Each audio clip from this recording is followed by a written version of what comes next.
دو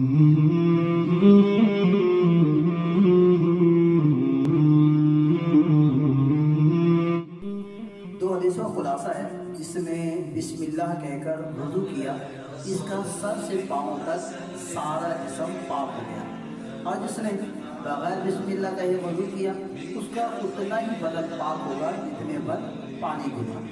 حدیث پاک میں ہے کہ باوضو سونے والا روزہ رکھ کر عبادت کرنے والے کی طرح ہے۔ مدینہ کے تاجدار صلی اللہ علیہ وآلہ وسلم نے سیدنا انس بن مالک رضی اللہ تعالی عنہ سے فرمایا، بیٹا اگر تم ہمیشہ باوضو رہنے کی استطاعت رکھو تو ایسا ہی کرو، کیونکہ ملک الموت علیہ السلام جس بندے کی روح حالت وضو میں قبض کرتا ہے اس کے لیے شہادت لکھی جاتی ہے۔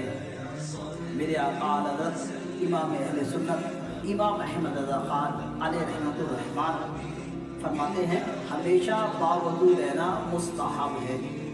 اللہ تعالیٰ نے سیدنا موسیٰ کلیم اللہ علیہ نبینا و علیہ السلام سے فرمایا، اے موسیٰ اگر بے وضو ہونے کی صورت میں تجھے کوئی مصیبت پہنچے تو خود اپنے آپ کو ملامت کرنا۔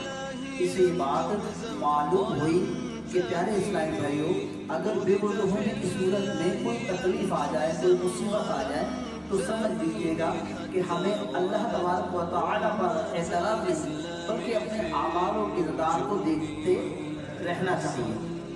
ہمیشہ باوضو رہنا اسلام کی سنت ہے۔ میرے آقا اعلی حضرت علیہ رحمہ فرماتے ہیں کہ بعض عارفین رحمہ اللہ مبین نے فرمایا، جو ہمیشہ باوضو رہے اللہ تعالیٰ اس کو 7 فضیلتوں سے مشرف فرمائے گا۔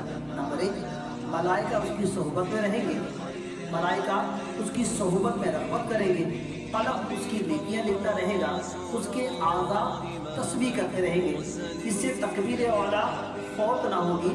جب سوئے اللہ تعالیٰ کچھ فرشتے بھیجے کہ جنوں انس کے شر سے اس کی حفاظت کرے، سکرات موت اس پر آسان ہو۔ جب تک باوضو رہے امان الہی میں رہے۔ یعنی اسلامی بھائیوں، معلوم ہوا کہ باوضو رہنے کی کتنی ساری فضیلت ہیں، کتنی ساری برکتیں ہیں، تو ہمیں کوشش کرنی چاہیے کہ ہم باوضو رہیں۔ کتنی پیاری بات سیکھنے کو، سمجھنے کو ملی، خوشی دل میں داخل کر رہی ہے۔ یہ بات خوشی دل میں داخل کر رہی کہ جو باوضو رہتا ہے ملائکہ اس کی صحبت میں رغبت کرتے ہیں، قلم اس کی نیکیاں لکھتے رہتے ہیں، اس کے اعضاء جو ہے نا، جسم کے اعضاء اس کی تسبیح کرتے ہیں، اس کی وجہ سے باوضو ہونے کی صورت میں۔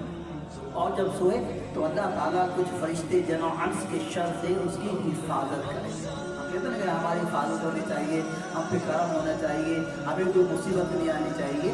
تو وہ انشاءاللہ آئیے نیت کریں کہ ہم انشاءاللہ باوضو رہا کریں گے، اور یہی ہماری کوشش ہونی چاہیے، اسی سے ہمیں زندگی گزارنی چاہیے۔